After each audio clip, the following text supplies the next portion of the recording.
Salut les baigneurs. L'idée est venue d'une abonnée à l'émission Enora qui me demandait pourquoi ne pas faire des top 5 des nageurs de chaque spécialité. Eh bien Enora, si tu nous regardes, ton vœu est exaucé étant donné que tu as eu une excellente suggestion. Hey, tu m'avais dit que tu les prenais pas en dessous de 15 ans. Commençons donc cette série de top 5 par les dossistes les plus titrés de l'histoire. Pour ce faire, j'ai bien entendu écarté les titres des championnats continentaux et des championnats du monde anti-bassin, étant donné qu'il manque souvent les meilleurs dans ces événements et que les classements s'y retrouvent très souvent tronqués. Ouais, les championnats pas de joueurs, tu les as comptés? J'ai tout simplement repris les podiums des Jeux Olympiques et des championnats du monde en grand bassin. Malheureusement, les nageuses et nageurs d'avant les années 70 seront défavorisés, étant donné qu'ils n'ont que les JO pour s'illustrer. Les mondiaux de natation ne furent créés qu'en 1973 et les nageuses et nageurs d'après 2001 seront encore nettement plus avantagés vu que les mondiaux seront organisés tous les 2 ans contre 3, 4 à 5 ans d'intervalle pour les mondiaux qui se sont déroulés dans les années 70, 80 et 90. Étant donné que les JO demeurent pour les nageurs le Graal par rapport à un podium aux mondiaux, j'ai donc attribué 10 points pour chaque médaille d'or olympique en individuel, 5 pour une d'argent et 2 points pour une de bronze. Concernant les médailles obtenues lors des mondiaux, j'ai attribué 8 points pour une médaille d'or, 4 pour une médaille d'argent et 1 point pour une de bronze.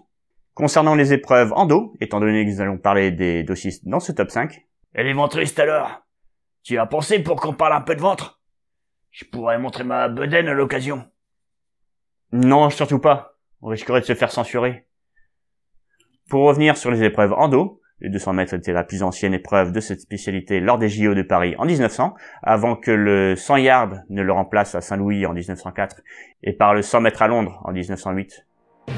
Et ainsi jusqu'en 1964 où le 200 mètres est revenu reprendre sa place et ainsi cohabiter avec le 100 mètres à partir des JO de Mexico en 1968 jusqu'à aujourd'hui.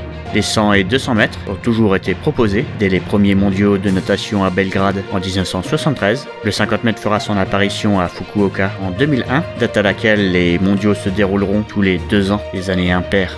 Vous avez désormais tous les éléments pour débuter ce top 5 des dossistes les plus titrés de l'histoire. C'est parti! Et j'oubliais, pour une question de parité, on mettra une nageuse et un nageur dans chacune des positions. Des positions? Tu veux dire qu'il va y avoir des spectacles?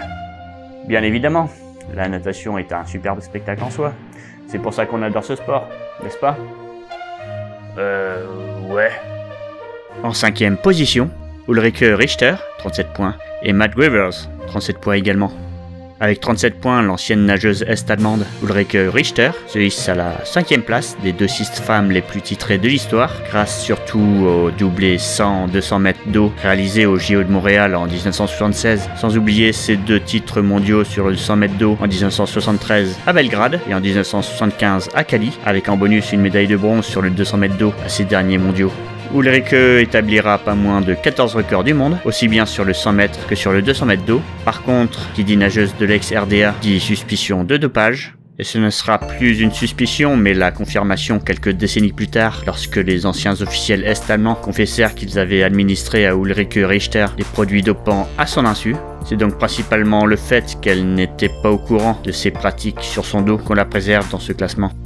Également avec 37 points, le nageur américain Matt Grivers se place en 5e position des dossistes hommes les plus titrés de l'histoire. Principalement spécialiste du 100 mètres d'eau, c'est uniquement dans cette distance qu'il glanera ses médailles internationales en commençant par l'argent lors des JO de Pékin en 2008 et en revenant 4 ans plus tard aux JO de Londres pour s'emparer du titre toujours sur le 100 mètres d'eau. Titre qu'il confirmera lors des mondiaux de Barcelone l'année d'après en y ajoutant l'argent sur le 50 mètres d'eau. Médaille qu'il réitérera 2 ans plus tard aux mondiaux de Kazan en Russie, accompagné d'une autre médaille de bronze sur le 100 mètres d'eau. Une d'argent et une de bronze qu'il rajoutera à son palmarès 2 ans plus tard aux mondiaux à Budapest en 2017, respectivement sur les 100 mètres et 50 mètres d'eau.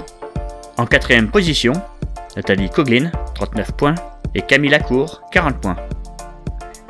L'américaine Nathalie Coughlin, avec 39 points, arrive donc en 4e position des nageuses de dos les plus titrées, et ce n'est pas un hasard. D'abord, elle est la toute première femme à être passée sous la minute au 100 mètres d'eau, épreuve où elle a été double championne olympique, à Athènes en 2004 et à Pékin en 2008, double championne du monde, toujours sur le 100 mètres d'eau, à Fukuoka en 2001 et à Melbourne en 2007, avec au passage le bronze sur cette même distance en 2005, aux mondiaux de Montréal et aux mondiaux de Shanghai en 2011. Il n'y a que les mondiaux de 2003 à Barcelone qu'elle a bâclés, diminués à ce moment-là par la grippe, ainsi que les JO de Londres en 2012 où elle manqua de se qualifier. Côté homme, en 4ème position, on a Camille Lacour, Cocorico. Ce n'est pas tous les jours qu'on a un Frenchie classé dans un top 5, donc on savoure. Camille, comme expliqué dans son biopic, que je vous invite à regarder si vous ne l'avez pas encore vu, n'a malheureusement jamais décroché de médaille olympique. Mais par contre, vous devez vous imaginer combien de breloques en championnat du monde il a dû shipper pour arriver à cette 4ème position des meilleurs dossistes les plus titrés. Et pas des moindres. Triple champion du monde du 50 mètres d'eau de 2013 à 2017, sans oublier l'argent à Shanghai en 2011 sur cette distance. Et bien entendu le titre sur le 100 mètres d'eau à ces mêmes mondiaux, remporté ex-aequo avec son compatriote Jeremy Stravius, et l'argent toujours sur le 100 mètres d'eau à Kazan en 2015. Autant dire que Camille a su malgré tout demeurer, durant ces années, une référence mondiale de sa spécialité, le dos. Sans oublier que son 06 est resté une référence mondiale dans l'annuaire des minettes. Vu l'ampleur du nombre de SMS et d'appels qu'il a reçus lorsque son 06 a été balancé à la télé, il a dû sûrement le changer depuis. À moins qu'il ait un petit côté masochiste. En 3ème position, Missy Franklin 49 points et Ryan Lochte 42 points. Missy Franklin avec 49 points se place donc en 3ème position. Sa particularité, c'est que cette nageuse américaine est polyvalente sur les 100 mètres et 200 mètres d'eau, ce qui lui permet d'accumuler en un laps de temps assez court, de 2011 à 2015, un nombre insoupçonné de titres et de médailles internationales. Déjà à Shanghai au mondiaux de 2011, elle remporte le titre sur le 200 mètres d'eau, accompagné du bronze sur le 50 mètres. Ensuite, c'est le doublé 100-200 mètres d'eau au JO de Londres. L'année encore d'après, aux mondiaux de Barcelone, rebelote avec à nouveau les titres sur les 100 mètres et 200 mètres d'eau. Elle clôturera son palmarès à Kazan aux mondiaux de 2015 avec la médaille d'argent aux 200 mètres d'eau. Missy Franklin prendra sa retraite sportive en 2018 à seulement 23 ans. Chez les mecs, la 3ème position des dossistes les plus titrés revient à Ryan Lochte. Oui, bon, je sais ce que vous allez me dire. Ce nageur porte à polémique, comme on l'a expliqué dans le top 5 des nageurs les plus canons. Mais parlons de résultats sportifs avant tout. Ryan est un nageur très polyvalent, à l'instar de son grand rival Michael Phelps. Il peut aussi bien figurer en nage libre, en 4 nages, en pape, mais aussi et surtout en dos, et en particulier sur le 200 mètres d'eau, où il a été triple champion du monde de 2007 à 2013, sans oublier les médailles de bronze décrochées à Montréal en 2005 et à Rome en 2009. A noter aussi sa médaille d'argent sur le 100 mètres d'eau aux mondiaux de Melbourne en 2007. Côté Jeux Olympiques, il a décroché le Graal sur le 200 mètres d'eau à Pékin en 2008, suivi de bronze sur la même distance à Londres en 2012, avant de ne rien décrocher individuellement à Rio en 2016, de faire scandale à la place. Mais ça, promis, j'ai dit que je ne reviendrai pas dessus. Ah, ce Ryan, il a voulu sûrement faire le buzz à défaut d'avoir eu des médailles à Rio. D'ailleurs, coach, vu que moi je gagne jamais de médaille, je pourrais compenser en faisant scandale. Essayez un peu. Je crois que tu en as déjà fait assez comme ça jusqu'à présent. J'en ai bien assez de faire la bonne de service à réparer tes frasques auprès du public. En 2ème position, Kirsty Coventry, 58 points, et Roland Matthes, 66 points. On touche quasiment au sommet avec la Zimbabwéenne Kirsty Coventry, à la 2ème position des dossistes les plus titrés, une des très rares nageuses africaines à avoir percé internationalement dans le sport aquatique. Kirsty a été polyvalente sur les 100 mètres et 200 mètres d'eau, ce qui fait que de 2004 à 2009, elle ne manqua aucun rendez-vous internationaux. Double championne olympique du 200 mètres d'eau à Athènes et à Pékin, mais aussi double vice-championne olympique du 100 mètres d'eau lors de ces mêmes Olympiades. Kirsty Coventry a même su remporter le doublé 100 et 200 mètres d'eau lors des mondiaux à Montréal en 2005. Elle confirmera sur le 200 mètres d'eau où elle décrochera l'argent au championnat du monde à Melbourne en 2007, mais surtout avec son ultime titre de championne du monde à Rome en 2009 où elle pulvérisera même le record du monde de la distance. Roland Matthes, avec 66 points, arrive en 2ème position des dossistes hommes les plus titrés. Il aurait très bien pu se retrouver premier de ce classement si seulement il y avait eu une fréquence d'un championnat du monde tous les 2 ans dans les années 70 en son temps, et aussi l'ajout du 50 mètres d'eau comme épreuve officielle, ce qu'a connu celui qui le devance dans les années 2000. Pour revenir à Roland Matthes, il est considéré par bon nombre comme étant le meilleur dossiste de tous les temps. De 1968 à 1975, il remporta toutes les courses de dos auxquelles il a participé, quelle que soit la distance. Roland a battu durant cette période 21 records du monde, remporté 4 titres olympiques, sans oublier sa médaille de bronze du 100 mètres d'eau au JO de Montréal 1976 et 3 titres mondiaux. Il est clair que si les championnats du monde de natation avaient été créés bien plus tôt qu'en 1973, ça l'aurait propulsé numéro 1.